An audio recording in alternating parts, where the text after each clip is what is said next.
Hello, everybody. Welcome to the show. We are, as you can see, on the road. I am down in Miami. We were just getting ready. I'll be speaking today at Charlie Ward's event, which I'm excited about. A great event. He's a good guy. Charlie's a really good dude. If you ever get the opportunity to sit and talk with him, and he's a very approachable guy. So you ever get the opportunity to chat with him, he is a really, really interesting and good character. So looking forward to that. And while I was down here, of course, I ran into one of my best friends in the whole world, and that's Dr. Sherri Tenpenny. And I'm proud to say that, yeah, Sherri and I are actually real friends. We're friends even outside of work. She needs something, she can call me anytime, and same. And we lean on each other. We're just a legitimate good friendship, and it's one of the great things that's really kind of came out of the work I do. So I'm excited. She's going to be on here today. She's got a new show. I'm sorry, a new book, and it's very important. It's really critical that we look at. Sherri is continuing to lead in the fight for health freedom, to expose the truth about vaccines and all the medical tyranny and the corruption in big pharma. She's continuing to fight. I mean, but she's OG, right? Before Bobby, before me, before any of us, Sherri was doing this, right? Uh, she, much like NHF, is just one of the longest standing warriors in this space. And for anybody that's grateful that we don't have vaccine mandates and continued lockdowns, make sure you send Sherri a great big thank you, because honestly, she is part of the reason, a major part. I mean, none of the work that guys like me could have been done without all the years of research and background that she had already for us. So, and in fact, actually, Sherri was an expert on my very first COVID case, uh, which I couldn't have done without her. But it was a monumental case, and she didn't charge me, she didn't do anything, she just helped, because that's the kind of person she is. So. Very grateful to call her a friend. I can't sing her praises enough, and I'm glad that we're going to be talking to her in just a second here. Before I do, we got some other things that we passed this GWF Global Wellness Forum. We were able to, has done a lot of work, and I'm affiliated. I'm working with them. I help them on the legal side here and there, and do some advice and that sort of stuff now and again, and. They are a wonderful group of people. Marlon Maples, Ed Group, and Sayer G are leading it, but there are a ton of good people on the boards and on the various parts of this. Just wonderful people I've been inviting. One of the first projects we really came onto was pushing on this chemtrail stuff. And I'm proud to say that GWF, and I'd like to think I helped a little bit, but they did most of the heavy lifting. Amy McBride does a wonderful job there. Was able to get this bill passed in Florida about chemtrails, and it's a really important thing. I've been watching, and it's interesting to me, and it kind of irks me, because I see some of these naysayers. Oh, it doesn't matter. It's not going to stop the feds. It's not going to do this. It's not going to do that. And it's interesting, because the people who like to throw rocks are supposed to be on our side, first of all, and second of all, haven't done a damn thing. Not one thing. They don't do anything. They can complain about what other people are doing, but they aren't doing anything. It's a very frustrating thing to me, because on the patriot side, the freedom side of things, we tend to form these circular firing squads, and it's completely unnecessary. I don't know why we do this. I don't know why we snipe at each other, rather than saying, hey, listen, we understand that you have federal preemption, but this bill is important because it's going to stop state level actors. It's going to allow certain private companies to be held accountable where there's evidence. There's a lot of things that this can do to stop the chemtrails and the pollution and the stuff that's happening in our skies. Is it going to shut down the contrails that we see, or the chemtrails that we see behind jets? No, absolutely not. They've reformulated jet fuel. We know that. We know that the reformulated jet fuel is a disaster. We know that it's creating all sorts of issues. And, that stuff isn't going to be shut down, because that is federal. We also do know, Bobby even admitted, we got, and you want to know how successful this was. Even Bobby Kennedy, a few months ago, everybody said chemtrails were a conspiracy theory. Now we have the Secretary of Health and Human Services, Bobby Kennedy, out there admitting that there is a chemtrail program being ran by DARPA and the DOD, and it's a deep state program. So, I mean, we have the truth out there now.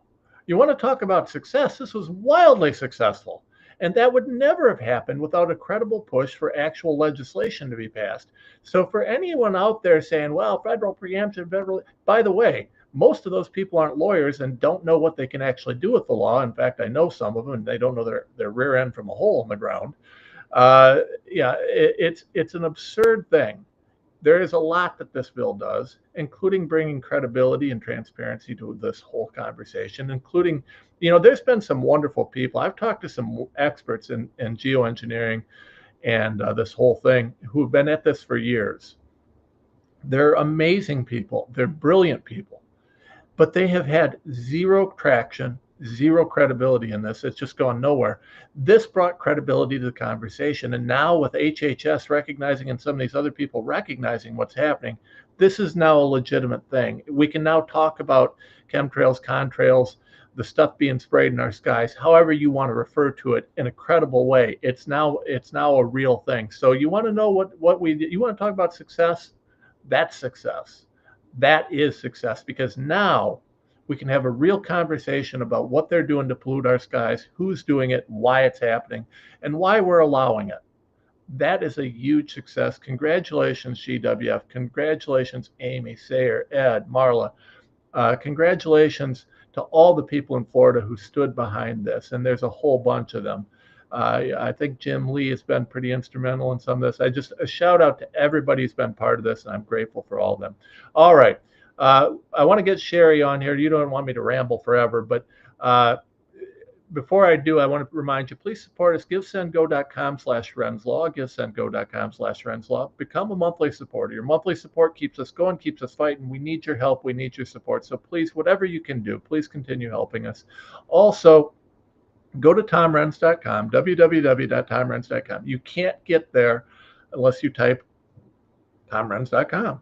You can't Google this because I am censored. Google hates me because I'm a truth teller. Google doesn't like the truth. So go to TomRenz.com. And if you scroll down on TomRenz.com, you go to the shop and then affiliates, you'll see that Sherri is one of our partners, and she's got some of the best courses in the business online. You sign up for her courses, you can learn from the OG there. So it's some of the best stuff online. I'll ask her about that. We'll talk more about that in a minute. But make sure you're supporting Sherri. Make sure you're supporting us at TomRenz.com.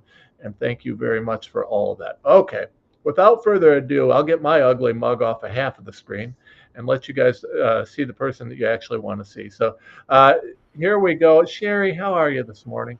I'm great, Tom. Good to see you. Good to run into you down here in Miami at Charlie Ward's great course. There's a lot of good people here. It's really, really good.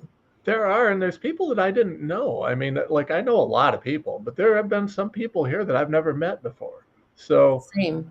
Yeah, so that's pretty interesting, and that's kind of neat because a lot of these events are kind of the same people, but this one was actually a little bit different. So, I think that's pretty cool, and I'm excited about that. So, so how are you doing, Sherri? You got a brand shiny new book out, and I think it's shiny. I'm not sure. It is shiny. Well, there you go. Brand shiny new book out, and I would love you to tell everybody a little bit about that. Well, I'll start out by showing a picture. This is the cover of the book, and the title of the book is Zero Accountability in a Failed System. Zero accountability.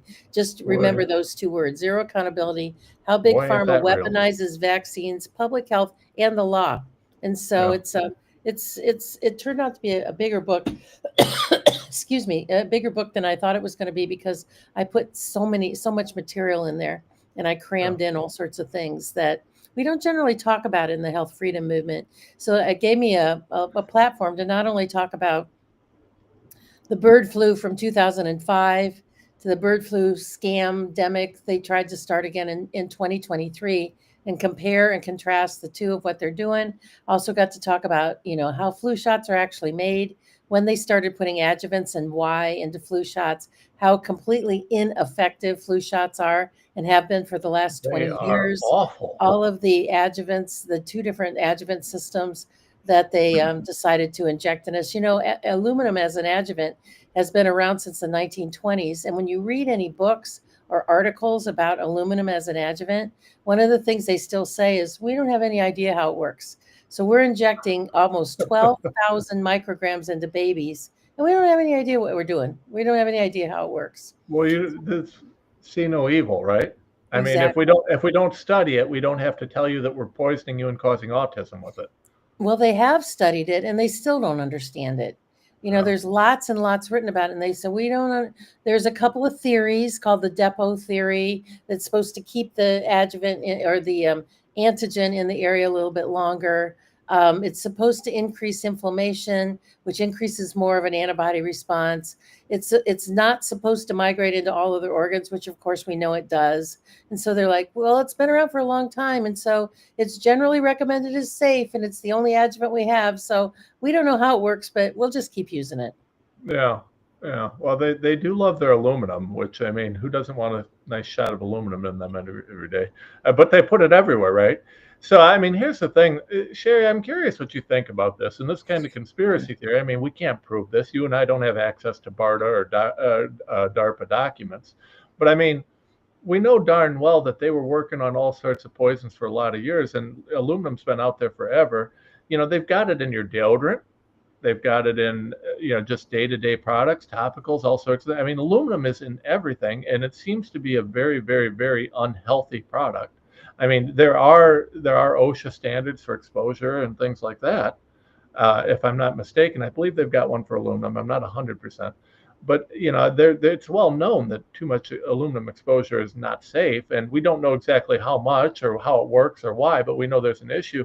I mean, it, it's hard to argue that they don't know that this is an issue. I mean, did you agree? Yeah, and that's why I spend quite a bit of little time talking about that in the book. I talk about the other adjuvants, the ASO system, which includes one of its ASO was put together by GlaxoSmithKline, and there's 4 different ASO adjuvants, ASO 1, 2, 3, and 4. And they've taken one of them off the market. They've rolled a second one into, so they combine them together, and that that inside of those adjuvants they have toxic the cell wall of a toxic bacteria, and they actually use bark from a tree. And so, who was the smart person somewhere along the line that decided that that was a good thing to do to inject tree bark into people? And then they've got adjuvants called MF59, which is against squalene, and it causes Guillain-Barré and all the animals they tested it in. And so I go into a lot of detail about that. But what's really important about the book, Tom, that I talk about the cell lines, the aborted fetal cell lines, the other types of cells that they use to manufacture vaccines, like cells from Chinese hamster ovaries. That sounds like a good thing to inject into people. Who And does want cells from that? dog kidney cells. That sounds like a good thing. And cells from the army worm, the spring army worm. And so we've got insects in there. Well, But who the doesn't thing that want I that? really talk about, and I spend a lot of time talking about, that we in the health freedom movement really don't talk about, and it's one of the sections in the book I spend a lot of time on, is the Healthy People programs that started in 1980. And the Healthy People programs was the Surgeon General that was in charge in 1980 decided that he wanted to set a 10-year goal of how to make America more healthy. And and they did this by decades. So the Healthy People program of 1980, that was written in 1980, they actually called it Healthy People 1990. And there were 6 goals, which, were okay goals. They were things like, wearing for safety, like wearing seatbelts and helmets when you're riding a motorcycle, and decrease smoking and increase sleep and increase exercise. And, these are kind of laudable goals. And remember, when they was written back in 1980, we didn't have the computer technology like we have now. They had to be typed out on a typewriter and mailed to people and to be able to get this consensus. But the nefarious part of that, Tom, is that, we had 6 goals to begin with. And now what we have are 45 focus areas and more than 1,200 goals that they go and they snoop into your back pocket about.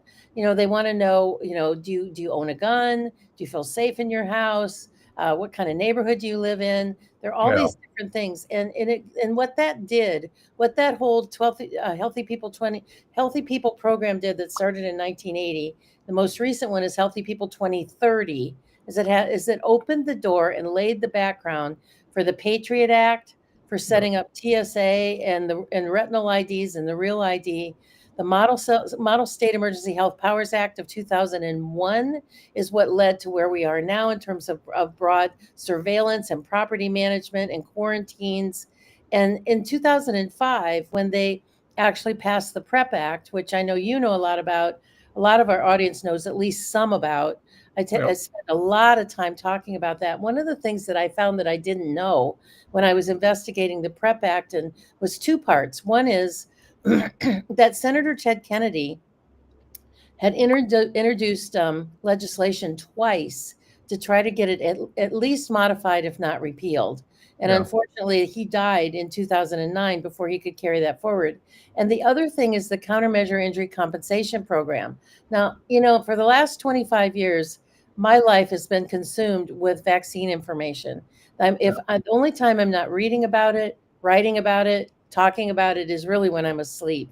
And to really dig into the Countermeasure Injury Compensation Program, I really didn't know much about it. And Suzanne Humphreys, who wrote the foreword to the book, she and I've talked about it several times. She said, I didn't even know about that.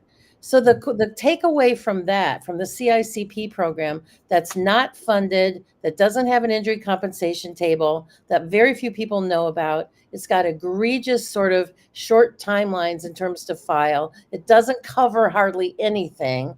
And we've got 1.6 million people that filed VAERS reports that are going to get thrown underneath the bus.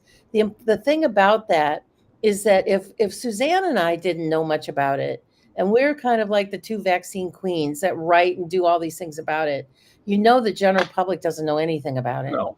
And so I wrote a bit, there's a chapter in the book called Sacrifice for the Greater Good that really digs into all of those different things.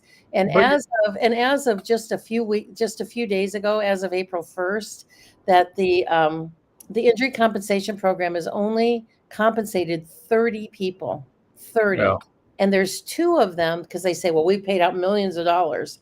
Well, there's one person that got a $2.3 million. Mm-hmm. The second highest compensation was $370,000. And if you take those two high payouts off the table as outliers on the claims and you average 28 people, the average payout is just a little over $4,000. Yeah. So these are people whose lives have been completely ruined, completely trashed. They've paid no compensation for any deaths on the table. They don't really have anybody who's actually monitoring the program. The people that I've interviewed that for the book that talked about the program said that, once you submit this big stack of records, it just gets set on a table somewhere and nobody even really looks at it. So the chapter on Sacrifice for the Greater Good and the area where I go into all the stuff about the PrEP Act and a big deep dive into Medicare and Social Security and electronic medical records of how our healthcare became weaponized.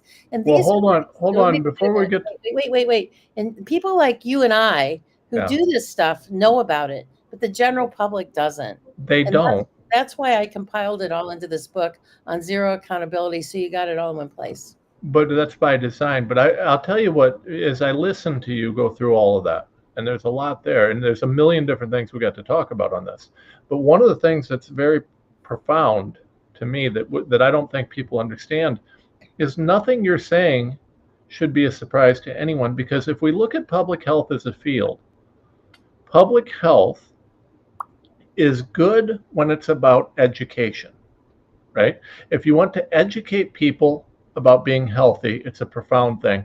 But long time ago, people realized that you could use the concept of fear to create a very powerful system by calling it public health. And public health is akin to communism. And let me explain what I mean by that. And I want your reaction, because I don't think we've ever talked about it this way. So public health means if it's about education, is fine. But public health as it is, and when you can legislate or regulate based on public health, you're always regulating or legislating for the collective versus the rights of the individual, right? Because it's public health. You're always putting the rights of the public or the greater good, air quotes, over the needs or the rights of the individuals. That's the nature of public health.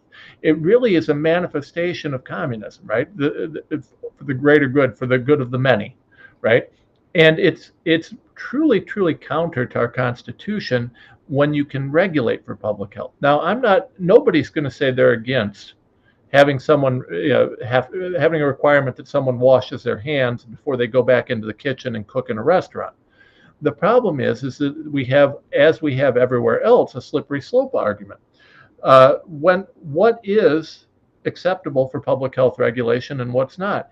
And unfortunately, because constitutionally there's real clear limitations that don't exist. I mean, they're just not there. Nobody considered this back in the day.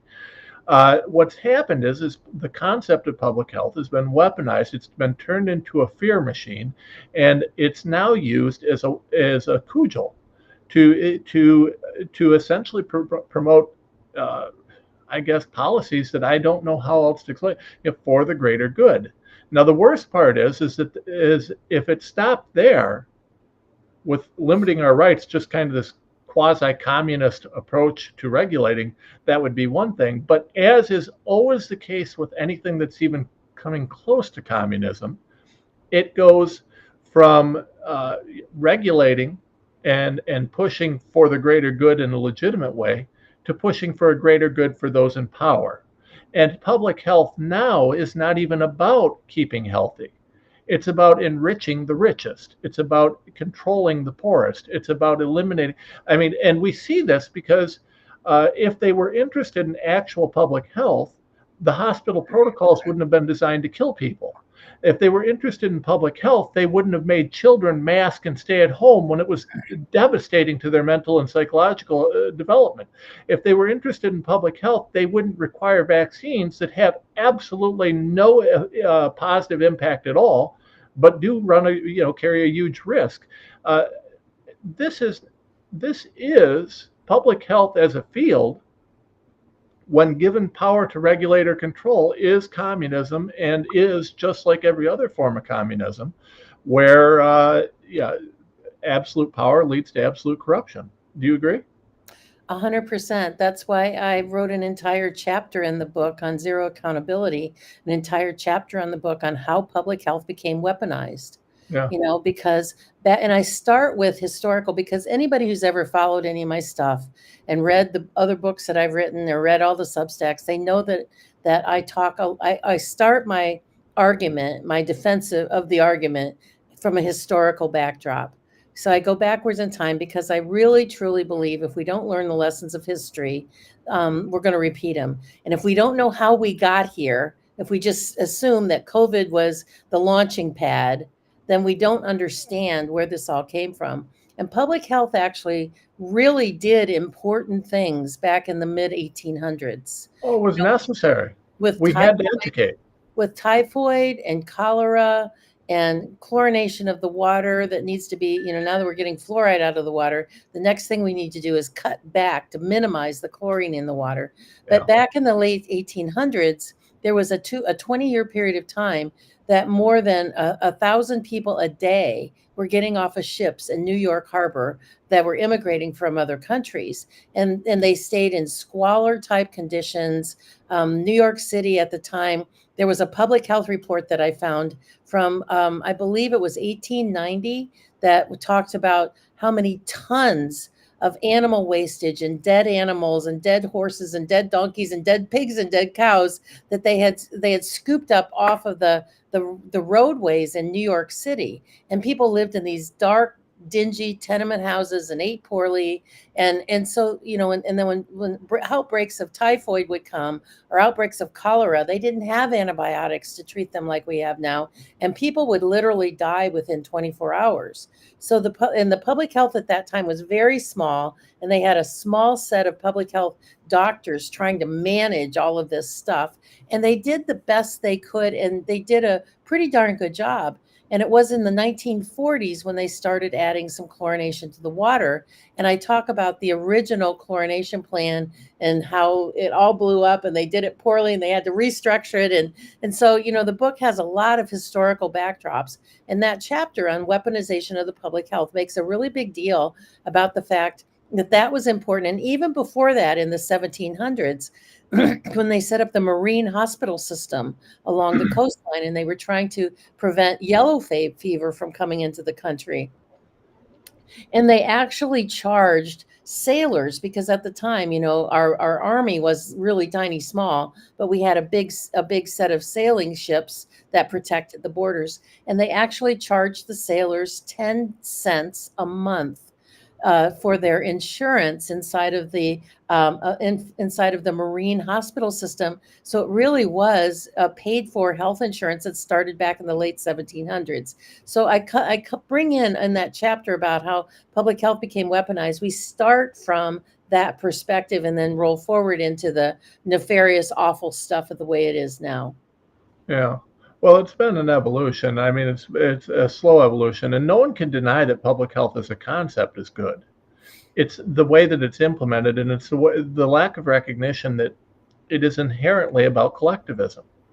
And because it's about collectivism, it always will move towards communism. And where there's no oversight, or where regulation is allowed to be, just unaccountable, as you said, it will continue to move towards that. And anywhere that absolute power is kind of accumulated, it becomes absolutely corrupt. And that's really what's happened. And I think part of the things that I probably ought to spend a little time on, maybe we ought to do, is start drawing the parallels for people between public health and communism, because they are so similar.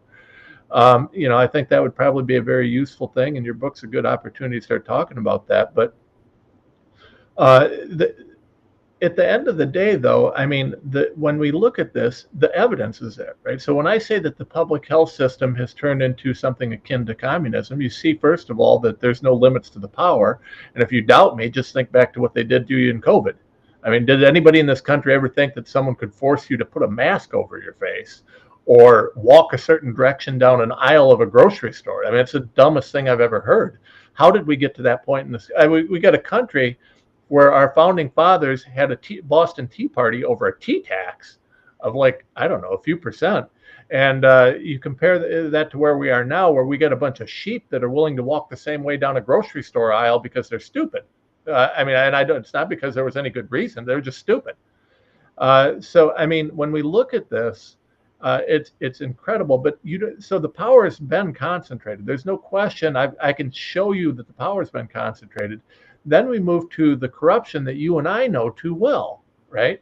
The revolving door between the FDA and Big Pharma, the revolving door between the FDA, Big Ag, and the Big Ag companies, the food companies, and the USDA. It's all the way through HHS. You've had this completely corrupt, just abuse of power of the public health system, for the greater good. I mean, even going back to, no, fats are going to kill you. All fats are terrible, but sugar is great. So go ahead and eat as much processed sugar as you want. Have a Snickers bar. Even that, the food pyramid, which is a joke. All these different things. Everywhere we see that corruption that occurs wherever you have too much power. Did you look into that at all in the book? I mean, I know you look and know about it, but I mean, just curious about your thoughts. It just sort of, it lends itself to see that. I don't say directly corruption, but when you're talking about surveillance and tracking and mandatory vaccination and weaponization of public health, it leads itself to that. I don't directly compare public health to communism in the book. I don't do that. But this is my new creative idea. I like it though. So, but what I do talk about is the weaponization of fear, and where that actually started really was pretty much, it started way back, but where I start talking about it in the book is in 1976 with the swine flu epidemic. Yeah. When they tried to get everybody, the whole country, vaccinated with swine flu in 1976. And the difference between that and COVID is that in that pandemic, after 6 weeks, they had 50 deaths and about 150 cases of Guillain-Barré, and they publicly pulled the program and compensated people for their injuries. Yeah. Now, roll that forward and compare that to COVID. We have 28 million deaths, 2.1 billion people on estimates globally that have been injured by this shot. And we have no compensation program. The countermeasure injury compensation program is a joke. It doesn't even exist. It's not really non-existent. And we are still saying we got to give COVID shots to pregnant women and 6-month-old babies. Yeah. Now I heard McCary, Secretary McCary, who's the head of the FDA. I read a thing, you see, a couple of days ago, excuse me, where he said that, the COVID jabs are still operating under an EUA, under emergency use, and that he was not going to improve them unless he could see data to prove things. Well, that's kind of a crafty political public speak, because first of all, the pharmaceutical industry can't prove anything. But the other side of that is there is so much damning evidence out there. Things that you've written, you've talked about, I've talked about, Naomi Wolf, she's talked about, Peter McCullough's talked about it. There's enormous body of damage that should be used as evidence. When I saw Naomi Wolf's book, the Pfizer paper, when I first got a copy of it, I thought, you could walk into court and walk up to the judge, hand him the book and say, I rest my case, Your Honor. All the evidence is there. And so I feel like it's a little bit to the public, who there is still unbelievably a large swatch of the public who still believes that the COVID shots didn't harm anybody and nobody died from that. So I think that he's very craftily constructed a message saying you pharmaceutical industry have to prove it, which we know that they can't. Well, and I agree with you. And I mean, listen, that's what Bobby's doing across the board, right? He's just going to science. And that was a brilliant strategy. And he's been very clear that that's what he's doing from the beginning. He didn't come in and say, I'm anti-vax. He said, I'm pro-science. And one of the reasons that I get, that I'll bust Pam Bondi's chops, but not Bobby's, because, Bobby's still got things going on that I would like to see stopped. I mean, they're still fast-tracking the Arctis saRNA poison. They're doing all sorts of things, and it's just stupid. There's no reason for that to be happening. But Bobby, I can give the benefit of the doubt on, because Bobby is doing things that are very, very measurable. He is talking about the right stuff. And I understand that Bobby's, his hands are cuffed a bit. I mean, that's just the way that it is. He can't just come in there and blow this whole thing up. He's got to provide the evidence. He's got to provide the data. He's got to educate the public. And in this case, Bobby doesn't need to educate you and I. Our team, our people, we've already educated. People watching this show, we already know it's poison. We already know it's death.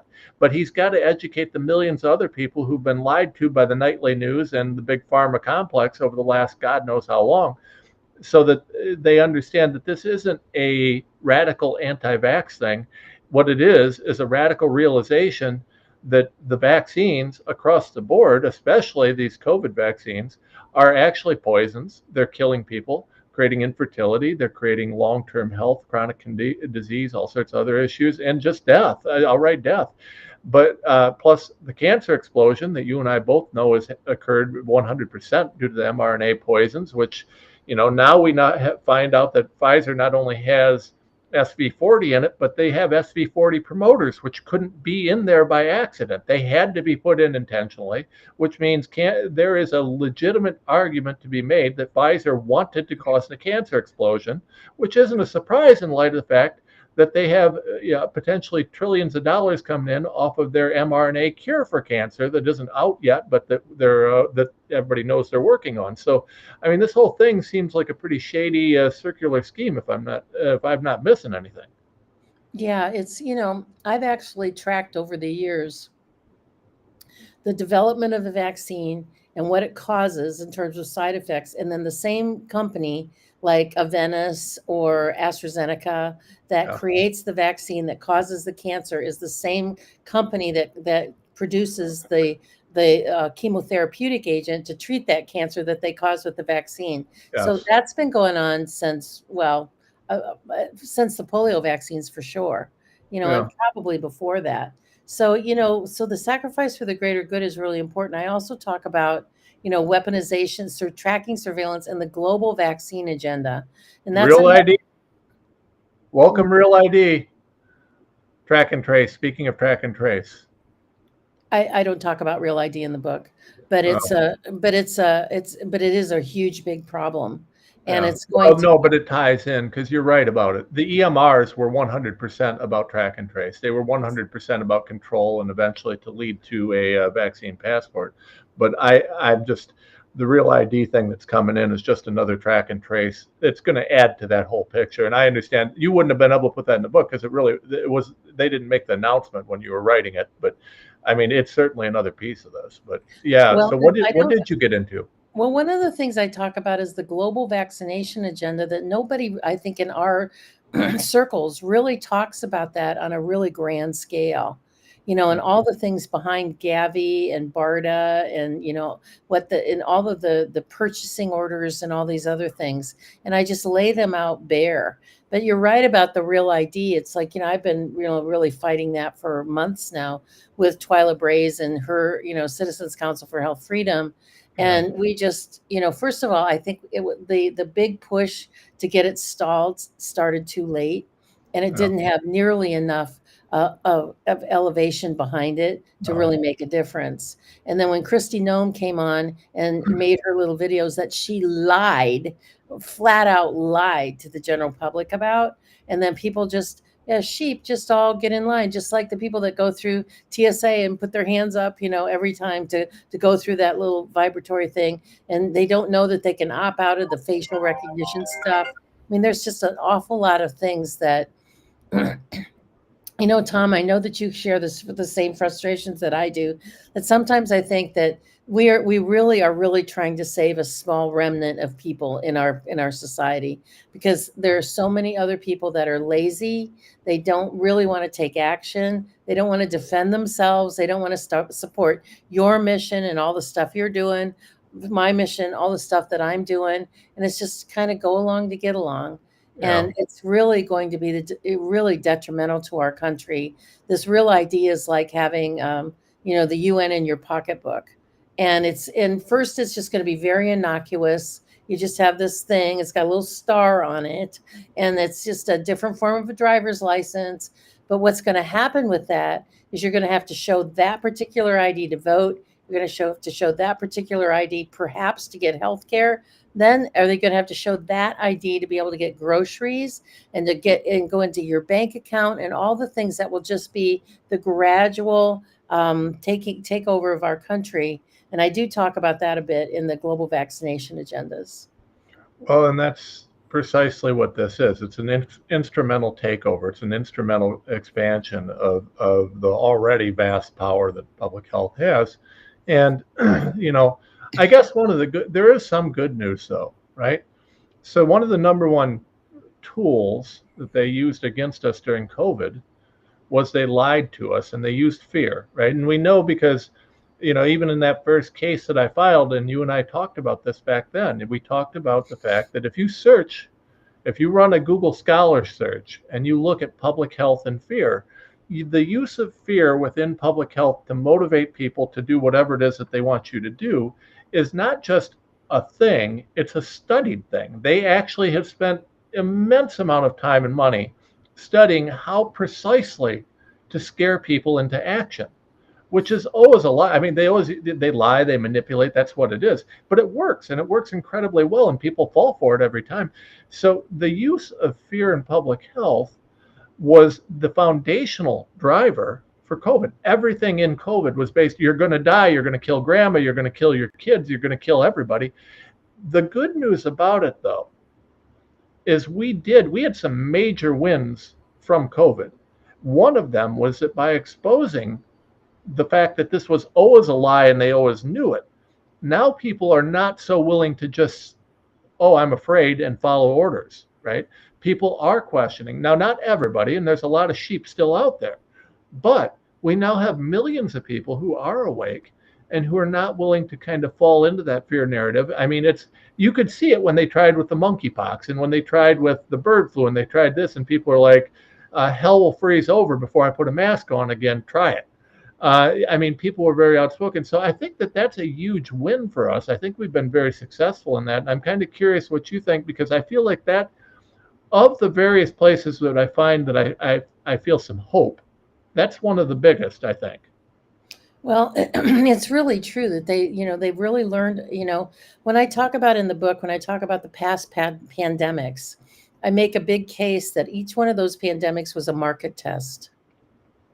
They put it up there. They weaponize fear. That, oh, it's going to be the worst ever. A third of the population is going to die. Blah blah blah. And then when people like, excuse me, people like you and me and other mainstream or mainline alternative media people start saying, wait a minute, and they get a blowback, then they stop and it goes away. I mean, Yeah. it just stops. You don't hear about bird flu. You don't hear about, swine flu. Don't hear about COVID.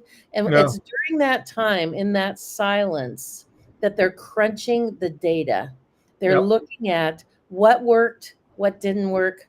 What do we need to do more of the next time? What do we need to drop? Like in COVID, we probably don't need to try to coerce people with dangling a carrot out there of a free college education Yeah. or, free Free beer for donuts. your free donuts and all that stuff. That probably didn't work. We tried that didn't work. So they're crunching the data to see, and you can see each one when you start from 2005, which is kind of the premise of the book, even though there's a lot more historical backdrop in there.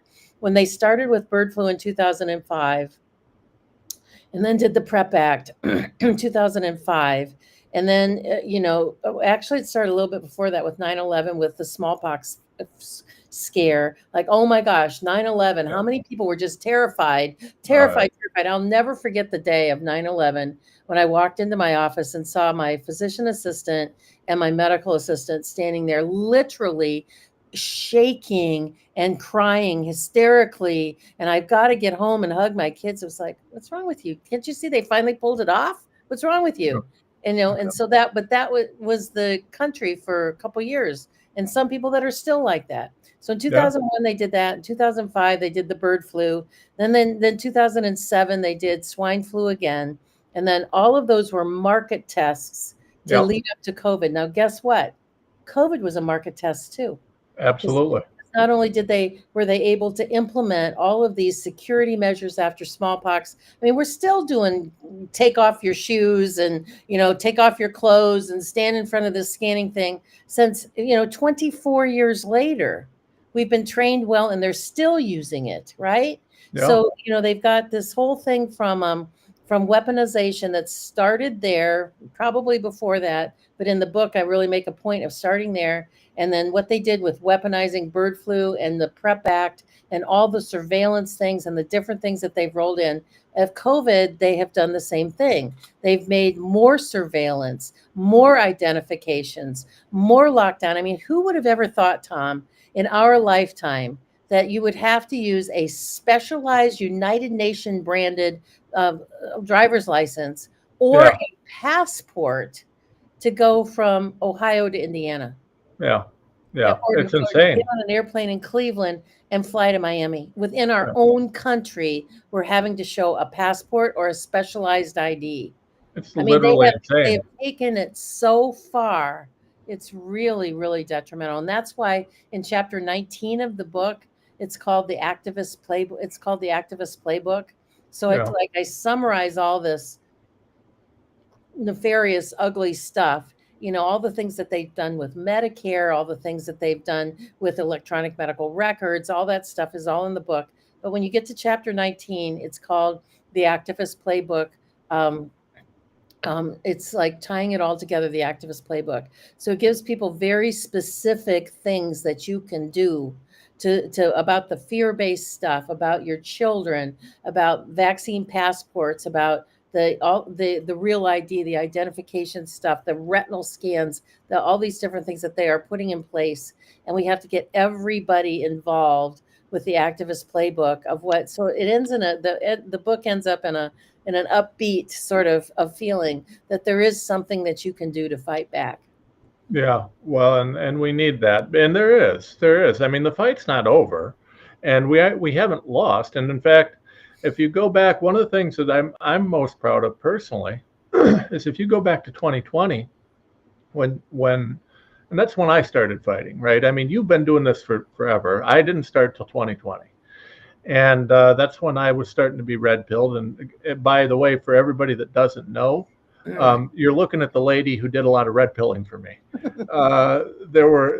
In fact, when I first met Sherri, I had no idea that she was a world-known big shot, this, that, and the other.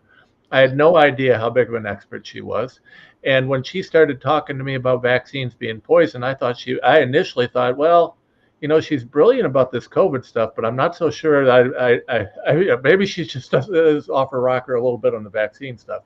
But the more I studied what she was saying and the more I looked at it, the more I found out that Sherri's right should probably be trending as much as Alex Jones was right. And it's a thing. It's really a real thing.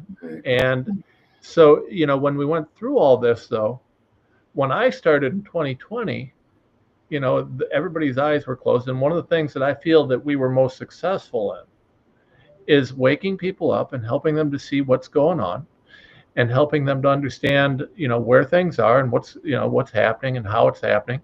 And really getting people to start questioning the narrative. Now, we succeeded in shutting down lockdowns. We succeeded in shutting down vax mandates and over time. We got Fauci out of there. We did a lot of things, but the process was slow and painful, and it took a lot, and we're still got a long ways to go, but we had a lot of success. At the same time, we had the stolen election, and that was a total failure. The fight back on the 2020 election was a total failure. The fight back on J6 was a total failure. Both of those are only going to get corrected now because Trump's there. But neither of those got anywhere. But I personally think, and I'm curious what you think about this, Sherri, because this is one of my intentions. I mean, because I was asked to get in and start litigating on J6 and on the election steal. And I looked at both of them, and by the time they'd asked me to do that, it was so messed up, I felt like there was nothing I could do. And so I told people, I said, hey, you know what we got to do? I got to prove to the public and I got to prove to everybody that we're right on COVID. Then people will see that, yeah, the government's a bunch of liars and there's a bunch of crooks. And, maybe they were lying about the other stuff too. And so that was always part of my strategy. But I think I felt real good about that. And I think that our fight on COVID really is part of the reason that we have a Donald Trump back in office and that we were able to get so many people ready to fight. What do you think about that? I agree. It's true. Even though he still doesn't come out and say we got to stop this, we're hoping that he will. And the first day after being inaugurated, he brings in Larry Ellison and talks about expanding the whole AI, all the stuff that was just really kind of like, I think all of America went, what the heck is that? Why is he doing that? Yeah. And so, I'm hopeful, Rome wasn't lost or won in a day, and major battles don't happen in just a few days. And I have to keep reminding myself that, I think it was yesterday or the day before was Trump's 100th day in office. So that actually means Bobby's been there probably around 60 days. And Makari's been there probably less than 30 days. And Jay Bhattacharya has been there about 30 days. And so they have made monumental moves forward in a short period of time. And anybody that's ever spent any time in government or worked with government knows that, Bobby's standing up there, he's got a whole bunch of the people he's talking to supporting him. He's got equally as number of people behind his back trying to kill him. Oh, he does. Shut it down and all, figuratively and probably literally too. But it's like, so for them to make as many big ovations going forward as they have in less than 2 months, we have to hang on to the hope of, they got a couple of more years yet. Yeah. Maybe we'll be able to make some progress. Now, my biggest concern, and as a lawyer, I'm sure you would agree with this, Tom, is that some of these colossal changes, like getting rid of all the colored dyes in foods and, the different, doing this whole research on vaccines and autism. Bobby just posted a thing today saying that all vaccine trials going forward must be done with a true placebo. I saw that.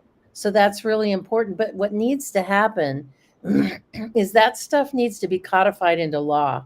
Yes. Because it's not somehow codified into an absolute from here forward, this is the law that they have to. Yeah. Then as soon as Trump is gone, and maybe not the first generation, but the next generation, we're just going to be back to where we started from, and this is going to be a lot of activity and a lot of noise that's not going to go anywhere. That's 100% accurate. I mean, right now, to be real honest with you, Trump's been a warrior. I see where Bobby's going, and that's good, and I'm happy with that. But at the end of the day, nothing they've done makes one bit of difference long term. It's good right now, but the second Trump's done 130, 140, I don't know how many executive orders, the day he gets out of office, that can be overturned.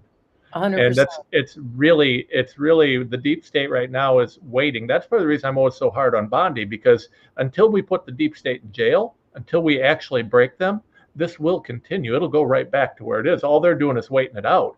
And we've got to get a DOJ that's willing to actually do something and has some gonads. And I mean, her standing out there on Fox News and telling me, yippee, yippee, yippee, we put another vandal in jail for 20 years. I don't give a damn. I do not care. I am not impressed with her throwing the book at a Tesla keyer. Now, she wants to stop the Tesla stuff. I'm all in favor of that. Go ahead. Investigate Soros and investigate the Open Society crew. Find out how Arabella is tied to this. Are they improving this? Are they pushing this? Are they working together to facilitate this? Go after that. You want to do, then I'll be impressed. But right now, we have no legislation being pushed and no accountability for the people behind this. And so right now what's happening is a whole lot of nothing. And all those big press releases that Pam Bondi does, I mean, I look at it and I go, well, nice to see you're doing your job. Isn't this what you're supposed to be doing? Oh, we arrested a gangbanger. Good. That's what you're supposed to do. Exactly. But we're a little more than that, right?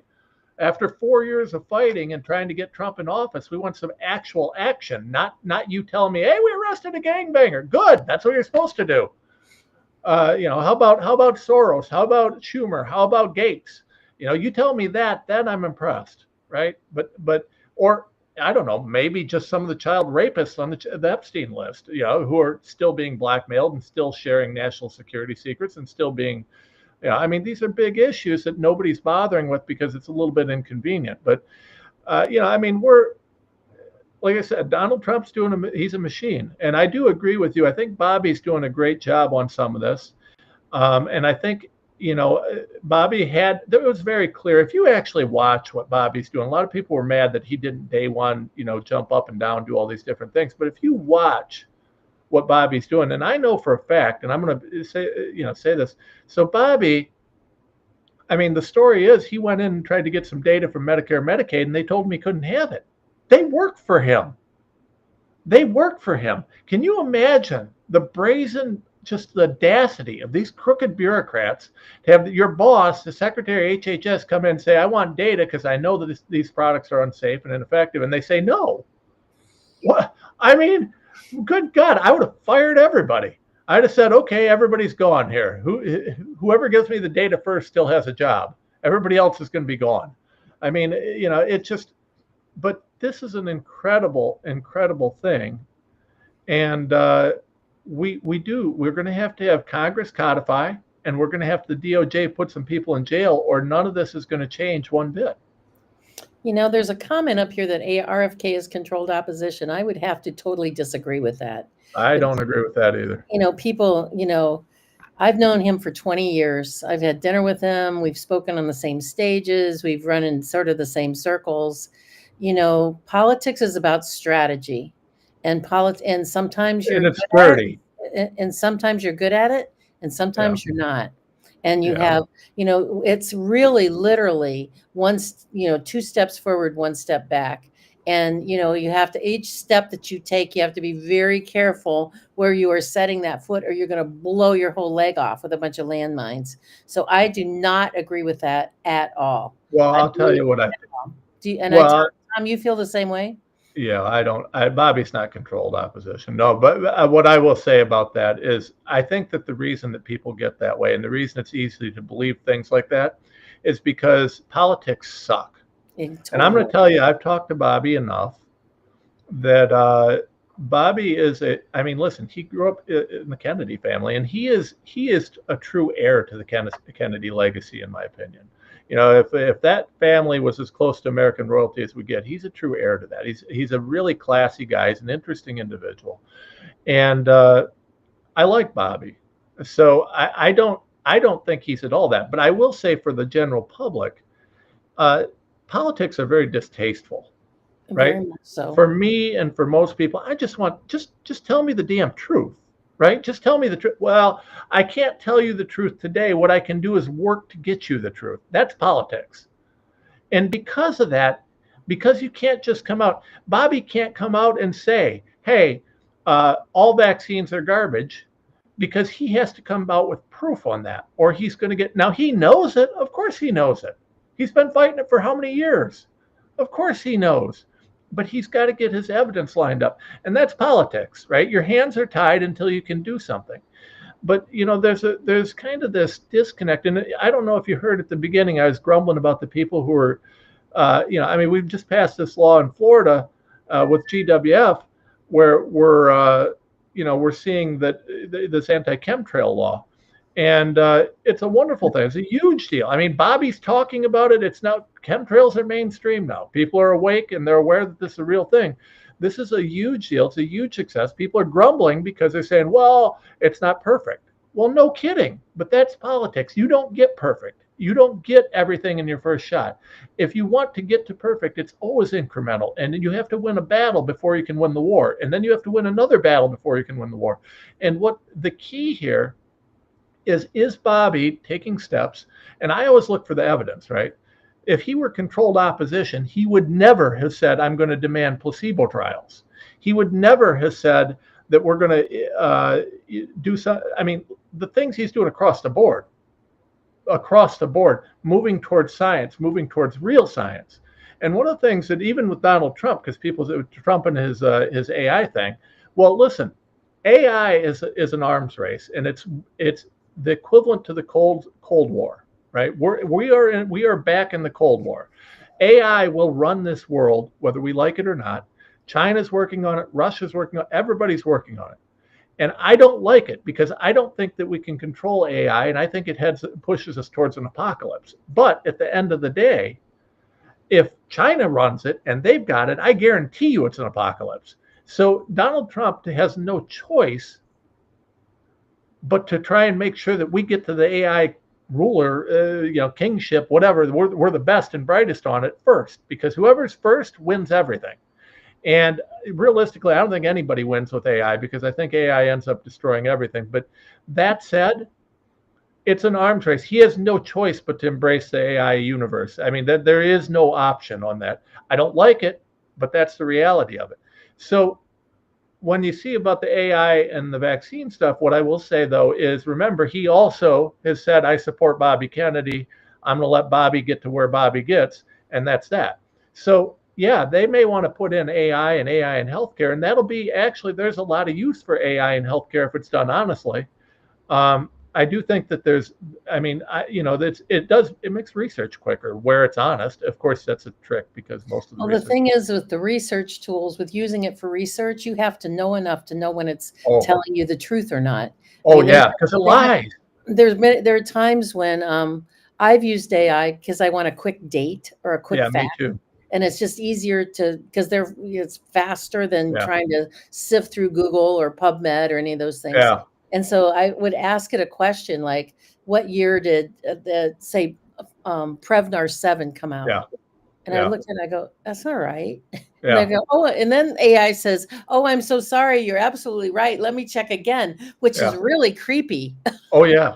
Well, no, I've caught it lying. I've been documenting for a while how it lies. I can show it lying. I can show it actually actively choosing to lie. It's an interesting thing. I don't trust AI at all. And you're right. You have to know the topic better than the AI, or you can't use it. Exactly. Or at least have a fair enough idea that, wait a minute, that's not right. But we've got guys like Mike Adams who are launching his own AI that should be a much more, eventually we'll get to where AI is going to be a useful tool on things if it's done right. I still think AI is going to take over the world and kill us all. But that's just me. And, it doesn't matter whether I think it or not, because there's nothing I can do to stop the AI revolution. That's happening. It's kind of like cryptocurrency. I don't, whether I like it or not, it's there and it ain't going away. I think that the important part is, is all this chat over here in the chat about I don't trust anybody and I don't like this and I don't like that. Well, politics is messy. And, as bad as it is here, it's worse everywhere else in the world.